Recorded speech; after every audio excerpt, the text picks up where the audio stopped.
Doctor ortho Ayurvedic oil and capsule. अब दर्द भी घुटने टेकेगा।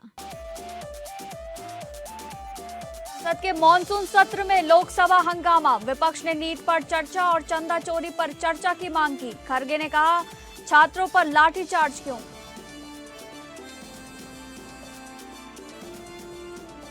संसद के मॉनसून सत्र शुरू होने से पहले पीएम मोदी ने कहा, संसद में सार्थक चर्चा जरूरी। संसद में हर आवाज को सम्मान मिले, हर आवाज को जगह मिले। सीजेपी के संसद मार्च में प्रदर्शनकारियों पर आरपीएफ ने किया लाठीचार्ज, जंतर मंतर पर प्रदर्शनकारियों से झड़प।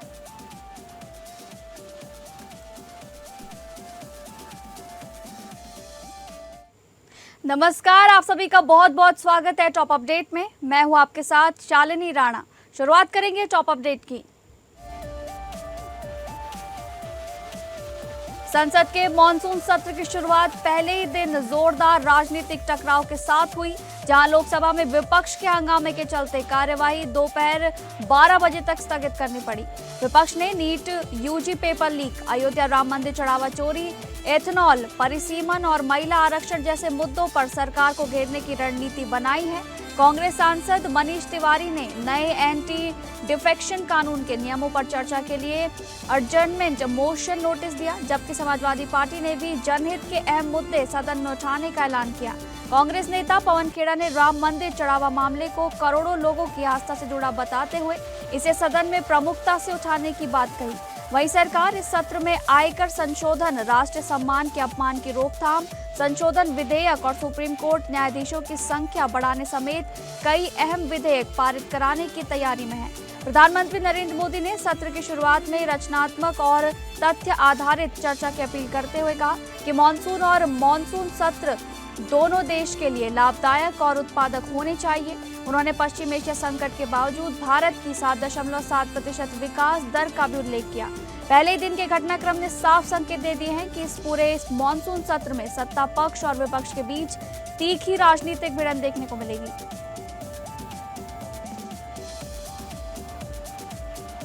संसद के मानसून सत्र की शुरुआत से पहले प्रधानमंत्री नरेंद्र मोदी ने मीडिया को संबोधित करते हुए देश की आर्थिक प्रगति, वैज्ञानिक उपलब्धियों और युवाओं की सफलता का उल्लेख किया। उन्होंने स्काई रूट स्टार्टअप की 28 वर्ष औसत आयु वाली टीम की सराहना करते हुए विपक्ष के नेता राहुल गांधी पर तंज कसा और कहा कि 56 वर्षीय युवक ही नहीं बल्कि देश का मान बढ़ाने वाले 28 साल के युवाओं की बात कर रहे हैं।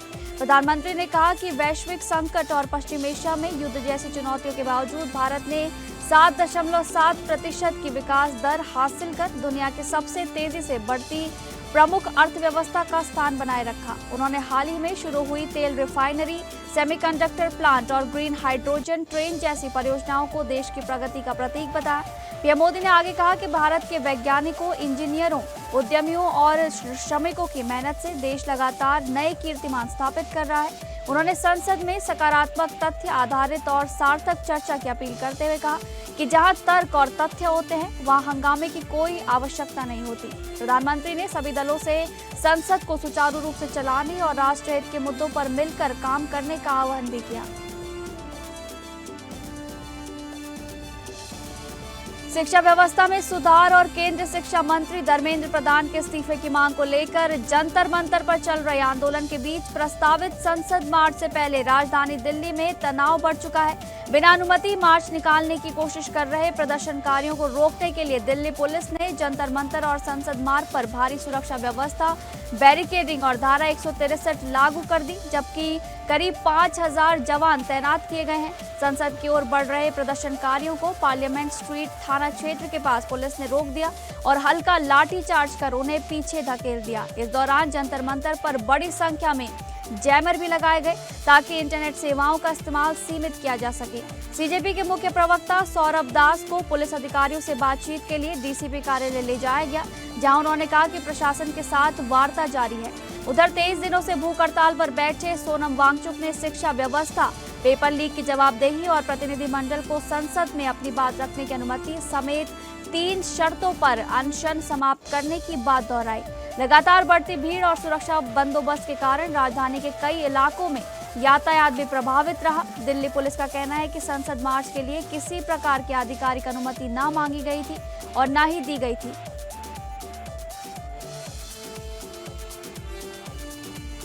देहरादून ऋषिकेश सड़क चौड़ीकरण परियोजना के तहत पेड़ों की कटाई पर फिलहाल रोक लगा दी गई है।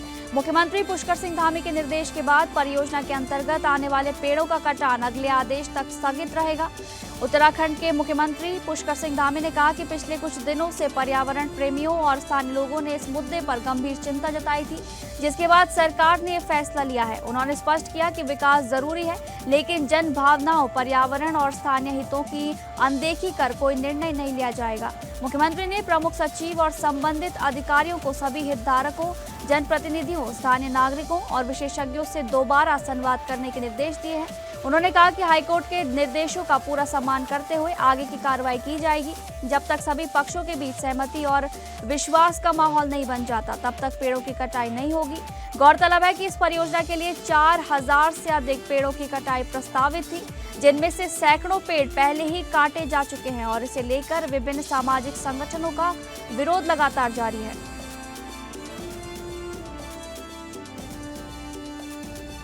झारखंड में माओवादी के खिलाफ सुरक्षा बलों का अभियान निर्णायक मोड़ पर पहुंचता दिखाई दे रहा है। पिछले 3 दिनों में झारखंड पुलिस और सीआरपीएफ ने संयुक्त कार्रवाई करते हुए 45 लाख रुपए के 2 हार्डकोर इनामी माओवादियों को गिरफ्तार कर संगठन को बड़ा झटका दिया है। खास बात यह रही कि पूरे ऑपरेशन के दौरान एक भी गोली नहीं चली और सटीक रणनीति के दम पर दोनों बड़े माओवादी नेताओं को दबोच दिया गया। सबसे पहले 20 लाख रुपए के इनामी रीजनल कमांडर रविंद्र गंजू को गिरफ्तार किया गया। इसके बाद 25 लाख रुपए के इनामी अजय महतो उर्फ टाइगर उर्फ वासुदेव भी सुरक्षा बलों के हत्थे चढ़ गया। सुरक्षा एजेंसियों का मानना है कि इन गिरफ्तारियों से प्रतिबंधित भाकपा माओवादी की कमर टूट चुकी है। अब एजेंसियों का पूरा फोकस 1 करोड़ रुपए के इनामी शीर्ष माओवादी मिसिर बेसरा की गिरफ्तारी पर है। अधिकारियों का मानना है कि यदि मिसिर बेसरा भी पकड़ा जाता है तो झारखंड में नक्सलवाद की पूरी तरह समाप्त होने की दिशा में ये सबसे बड़ी सफलता साबित हो सकती है। अमेरिका ने ईरान के खिलाफ लगातार 9वीं रात बड़े पैमाने पर हवाई हमले किए हैं, जिससे मध्य पूर्व में तनाव और गहरा गया है। अमेरिकी सेंट्रल कमांड के अनुसार इन हमलों का उद्देश्य हॉर्मुज़ जलडमरू मध्य से गुजरने वाले जहाजों पर हमले की ईरानी क्षमता को कमजोर करना है। कार्रवाई के दौरान ईरान के सैन्य commander centre, air defence system, तटीय निगरानी ठिकानों और मिसाइल ड्रोन लॉन्च साइट्स को निशाना बनाया गया। हमलों के बाद उत्तर पश्चिमी ईरान के तबरीज मिसाइल परिसर में आग लगने की खबर सामने आई है, जिसे IRGC एयरोस्पेस फोर्स संचालित करती है। वहीं IRGC ने दावा किया है कि उसने जॉर्डन, कुवैत और ओमान समेत कई देशों में मौजूद अमेरिकी सैन्य ठिकानों पर जवाबी हमले किए हैं और अभियान जारी रखने की चेतावनी दी है। ईरान के परमाणु ऊर्जा संगठन ने अमेरिका पर खुजेस्तान प्रांत स्थित डार्कोविन परमाणु ऊर्जा परियोजना की साइट को निशाना बनाने का आरोप लगाया है। इस बीच अमेरिकी राष्ट्रपति डोनाल्ड ट्रंप ने कहा कि मौजूदा सैन्य कार्रवाई का उद्देश्य ईरान की परमाणु मिसाइल विकसित करने की हर संभावना को समाप्त करना है। लगातार हो रहे हमलों और जवाबी कार्रवाई के बीच पूरे क्षेत्र में संघर्ष और व्यापक होने की आशंका बढ़ गई है।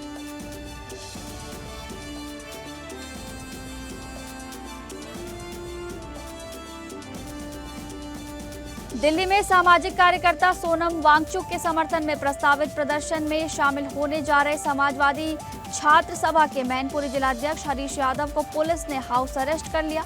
जानकारी के अनुसार हरीश यादव को मैनपुरी रेलवे स्टेशन से हिरासत में लेने के बाद उनके आवास पहुंचाया गया। इसके बाद पुलिस ने उनके घर के बाहर भारी सुरक्षा बल तैनात कर पूरे इलाके में निगरानी बढ़ा दी।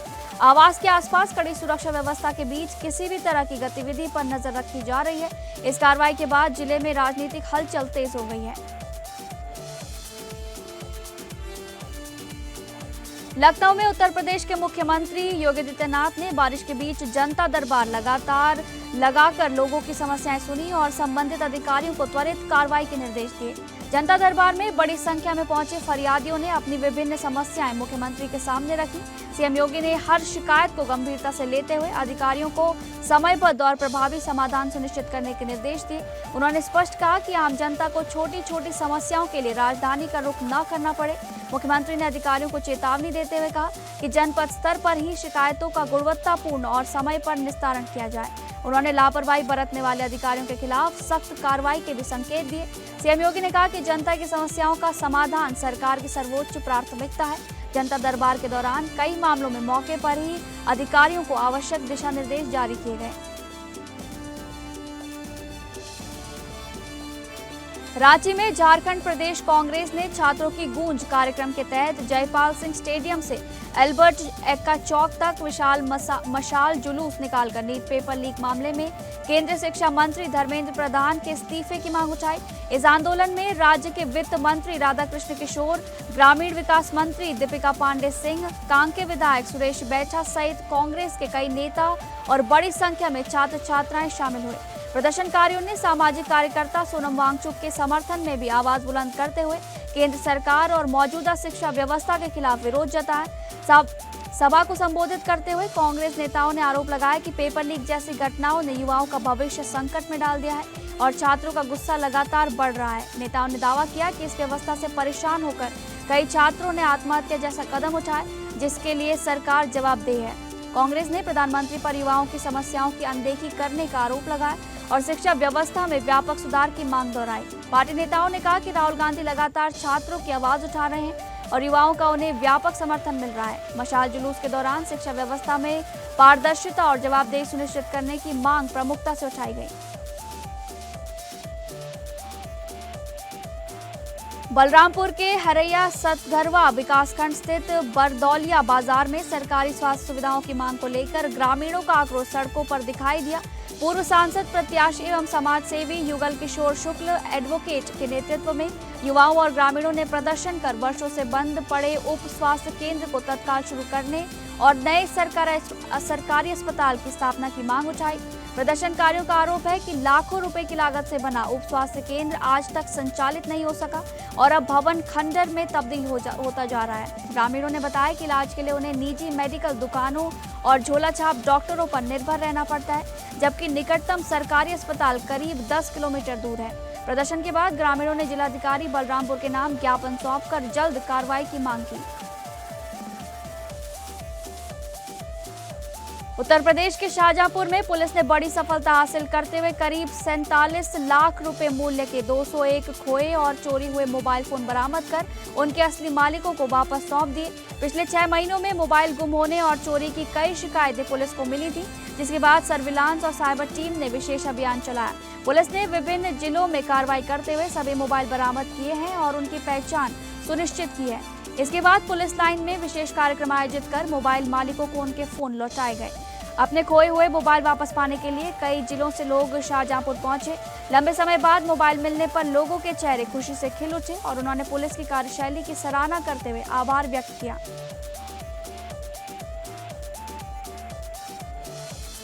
सावन पर्व की तैयारियों को लेकर रांची के प्रसिद्ध पहाड़ी बाबा मंदिर में जिला दंडाधिकारी सह उपायुक्त मंजुनाथ भजंत्री ने विकास कार्यों का स्थलीय निरीक्षण किया और अधिकारियों को आवश्यक दिशा निर्देश दिए। उन्होंने मंदिर तक जाने वाली सीढ़ियों, शौचालय, पेयजल, विद्युत व्यवस्था, बैठने की सुविधा, पेवर ब्लॉक और अन्य निर्माण कार्यों की प्रगति का जायजा लिया। उपायुक्त ने स्पष्ट दिशा निर्देश दिए कि सावन में आने वाले लाखों श्रद्धालुओं को दर्शन और पूजा अर्चना के दौरान किसी प्रकार की असुविधा नहीं होनी चाहिए।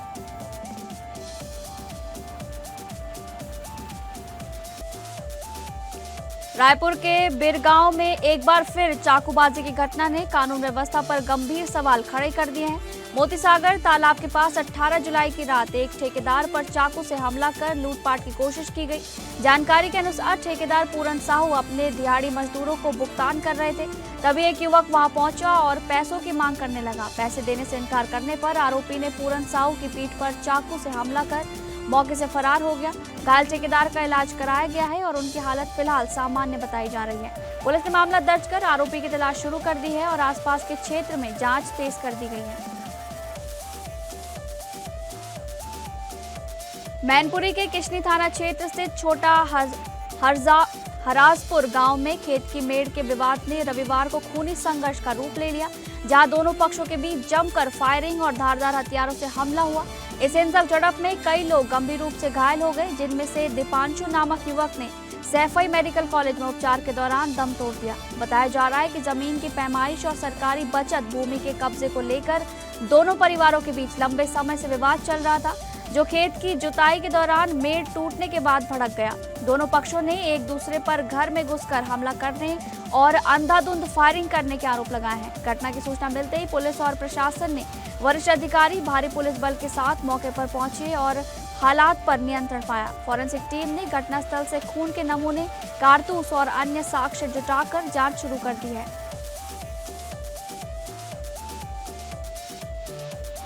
लखनऊ की मेडिकल मार्केट में जानलेवा और नकली दवाओं की सप्लाई करने वाले संगठित गिरोह का बड़ा खुलासा हुआ है। खाद्य सुरक्षा एवं औषधि प्रशासन ने लखनऊ पुलिस के साथ संयुक्त कार्रवाई करते हुए अमीनाबाद स्थित एक अवैध गोदाम से करीब 21 लाख रुपए मूल्य की नकली एलोपैथिक दवाएं बरामद की हैं। जांच में सामने आया कि बड़ी फार्मास्यूटिकल कंपनियों के नाम पर नकली दवाएं तैयार कर अंतर्राज्यीय नेटवर्क के जरिए बाजार में बेची जा रही थी। बरामद दवाओं के लेबल पर गंभीर प्रिंटिंग और सैंपलिंग की गलतियां मिली हैं, जबकि किसी भी दवा से संबंधित लाइसेंस या बिल उपलब्ध नहीं था। एफएसडीए ने 8 लोगों के खिलाफ मुकदमा दर्ज कराने के लिए अमीनाबाद थाने में तहरीर दी है, जिसमें मुख्य आरोपी राजस्थान निवासी भूपेंद्र शर्मा समेत कई अन्य नाम शामिल हैं। जांच के दौरान गोंडा में एनडीपीएस श्रेणी की दवाओं का अवैध भंडारण भी पकड़ा गया है। 27 संदिग्ध दवाओं के नमूने जांच के लिए प्रयोगशाला भेजे गए हैं, जबकि शेष दवाओं को सील कर दिया गया है।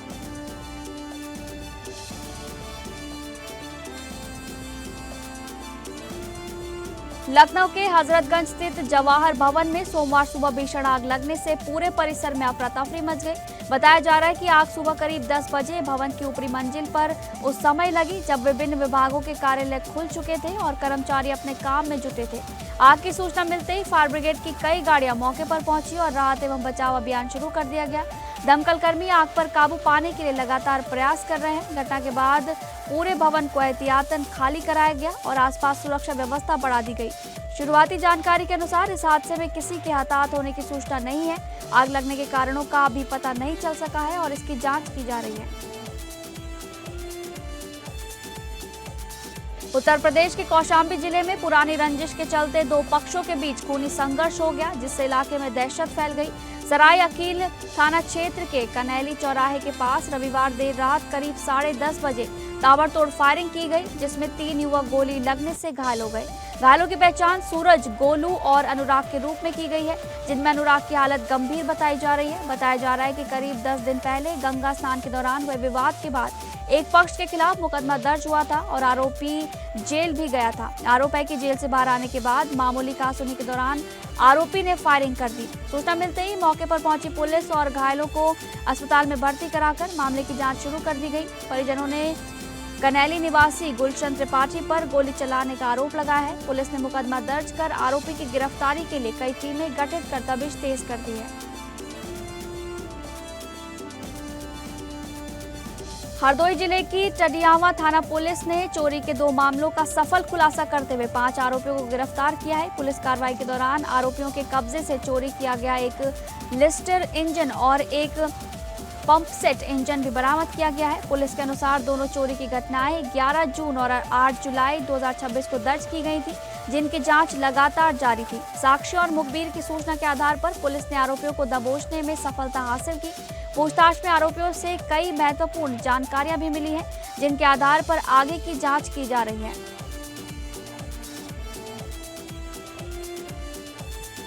उत्तर प्रदेश के हापुड़ जिले में बंदरों के आतंक ने एक बार फिर लोगों की चिंताएं बढ़ा दी हैं।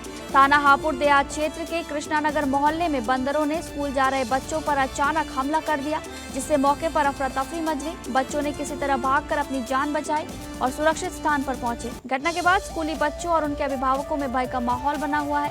स्थानीय लोगों का कहना है कि इलाके में लंबे समय से बंदरों का आतंक बना हुआ है और कई बार शिकायत करने के बावजूद समस्या का स्थायी समाधान नहीं हो सका है। लोगों को घरों से निकलने और बच्चों को स्कूल भेजने में भी डर लग रहा है।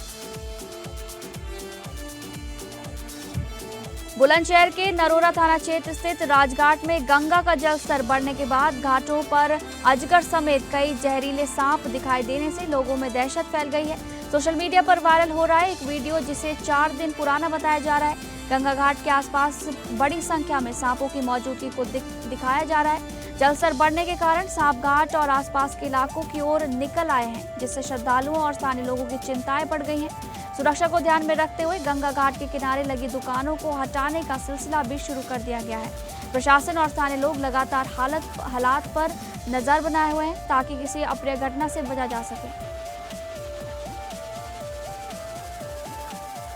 फुटबॉल विश्व कप के रोमांचक फाइनल में स्पेन ने अतिरिक्त समय में अर्जेंटीना को 1-0 से हराकर दूसरी बार विश्व चैंपियन बनने का गौरव हासिल किया है।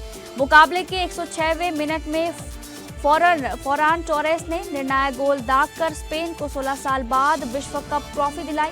90 मिनट तक गोल रहित रहे मुकाबले में अर्जेंटीना के गोलकीपर एमिलियानो मार्टिनेज ने कई शानदार बचाव कर टीम को मुकाबले में बनाए रखा। स्पेन ने पूरे मैच में लगातार आक्रामक खेल दिखाया और Lamine Yamal, Pedri, Nico Williams व ओयार जाबाल ने कई मौके बनाए। वहीं अर्जेंटीना के कप्तान लियोनेल मेसी स्पेन की मजबूत मिडफील्ड और डिफेंस के सामने खुलकर नहीं खेल सके। अंतिम सीटी बजते ही स्पेनिश खिलाड़ियों ने मैदान पर जीत का जश्न मनाया, जबकि मेसी की आंखें नम हो गई और अर्जेंटीना का लगातार दूसरा विश्व कप जीतने का सपना टूट गया। इस जीत के साथ स्पेन ने 2010 के बाद दूसरी बार फुटबॉल का सबसे बड़ा खिताब अपने नाम कर लिया है। न्यू जर्सी में मैच लाइफ स्टेडियम में खेला गया ये फाइनल भावनाओं, संघर्ष और ऐतिहासिक जीत का गवाह बन गया।